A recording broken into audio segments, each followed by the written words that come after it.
Ой. Так, начинаем. Всем привет! Добро пожаловать на канал In Simple Russian, канал для тех, кто изучает русский язык.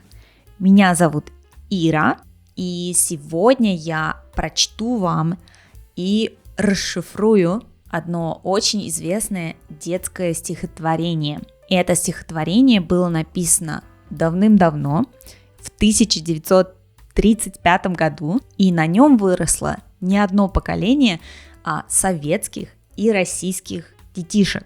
Если вы, как иностранец, знаете это стихотворение, то вы очень удивите или даже шокируете носителей своими знаниями. Ребенком я знала это стихотворение наизусть. Оно мне очень нравилось. И вот недавно я о нем вспомнила, перечитала его, поностальгировала и решила им с вами поделиться. Трудность заключается в том, что это стихотворение не предназначено для иностранцев, для изучающих русский язык. Оно было написано для русскоязычных детишек, для носителей. Здесь есть разговорные выражения, названия улиц, архаизмы и даже намеренное неправильное использование падежей ради рифмы. И все это, конечно, усложняет понимание. И поэтому после того, как я вам его прочту, я его расшифрую, так сказать. Мы посмотрим на интересные слова, какие-то полезные выражения и разберем интересные конструкции, которые помогут вам звучать более естественно на русском языке. Итак, поехали.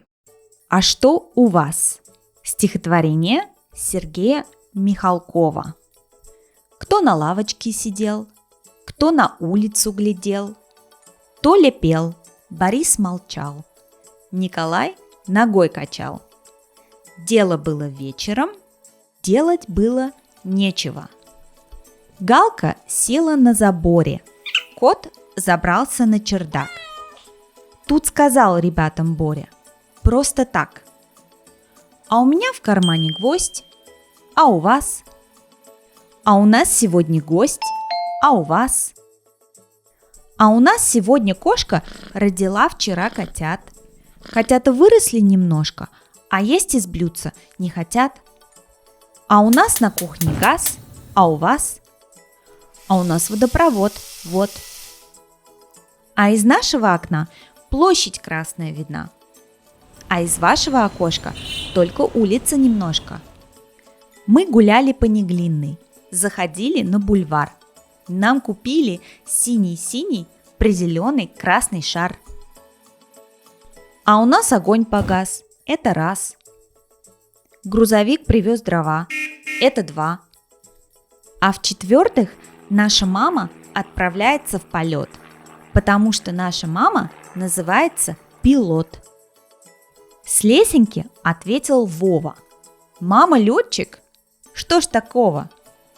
Вот у Коли, например, мама милиционер, а у Толи и у Веры обе мамы инженеры.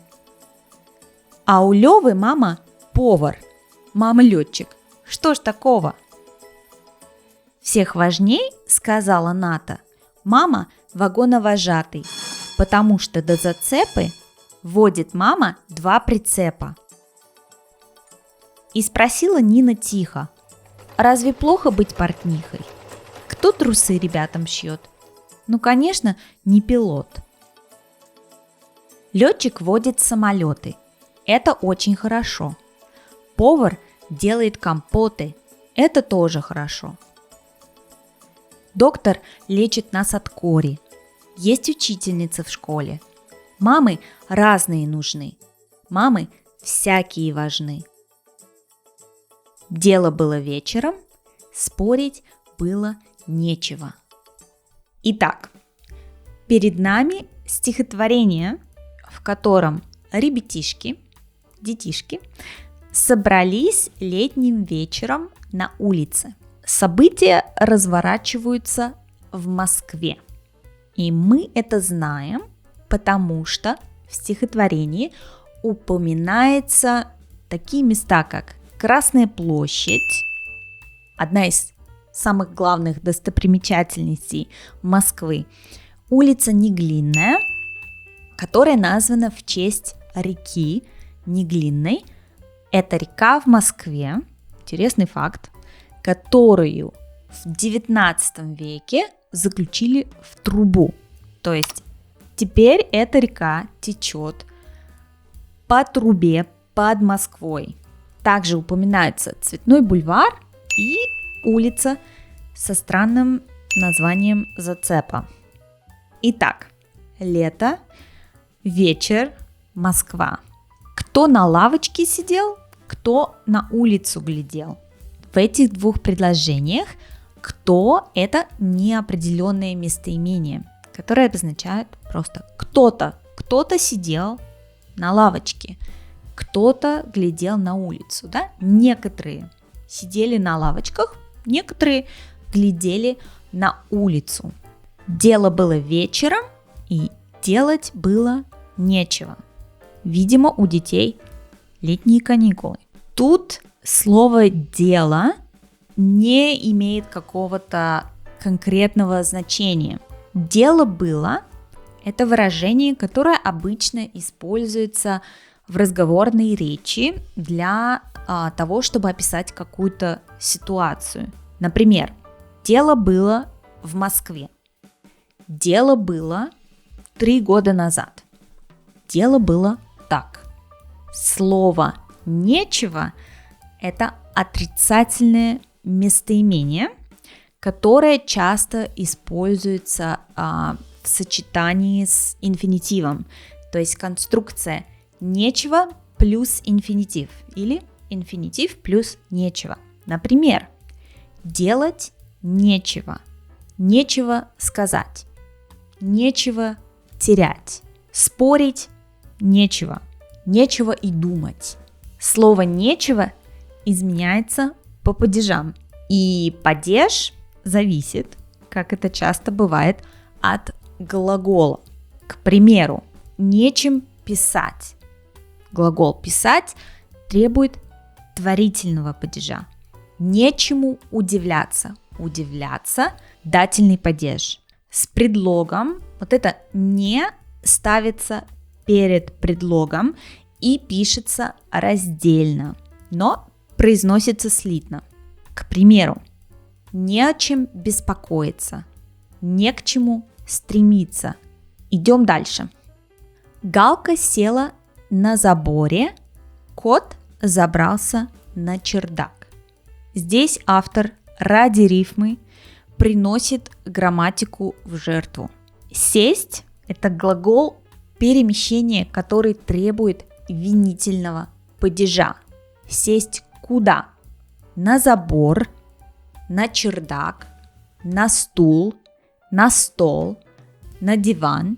А глагол сидеть где? Требует предложного падежа. На заборе, на чердаке, на стуле, на столе, на диване. Тут сказал ребятам Боря просто так, без причины. Здесь начинается легкая беседа, small talk, разговор ни о чем, который начал Боря. А у меня в кармане гвоздь, а у вас? В этих двух предложениях опускается и подразумевается глагол есть или имеется. А у меня есть, а у меня в кармане есть гвоздь.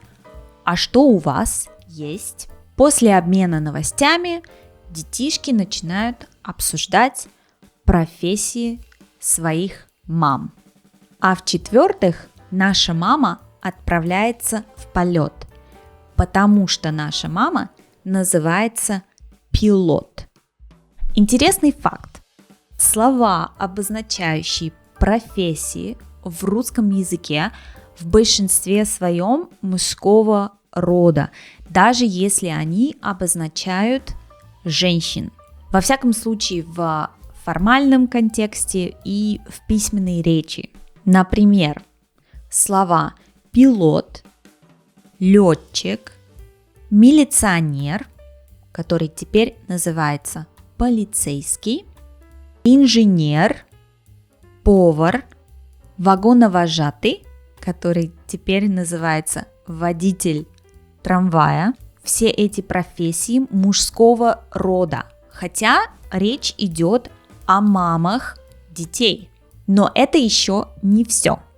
По правилу прилагательные должны согласовываться с этими существительными в мужском роде. То есть не известная музыкант Иванова, а известный музыкант Иванова. Не превосходная врач Петрова, а превосходный врач Петрова. Однако глаголы с этими существительными согласуются в женском роде. Известный музыкант Иванова выступила в Москве. Превосходный врач Петрова вылечила сотни пациентов. Некоторые профессии с течением времени образовали формы женского рода с помощью суффиксов и укрепились в языке. Например, учитель, учительница, продавец, продавщица, портной, портниха, официант, официантка, пилот, пилотесса, актер, актриса. В разговорной же речи с помощью этих суффиксов можно образовать существительные женского рода практически для любой профессии. Например, врач, врачиха, композитор, композиторша, доктор, докторша или докторка, профессор, профессорша или профессорка. Но здесь нужно быть осторожным, потому что некоторые из этих форм звучат немного пренебрежительно, неуважительно или просто режут слух и звучат неестественно.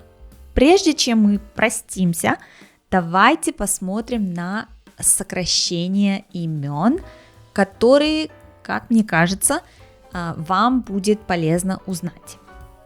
Толя от полного имени Анатолий, Боря от имени Борис, Вова от имени Владимир, Коля от имени Николай, Лёва от имени Лев, Ната от Наталья и Нина от Антонина.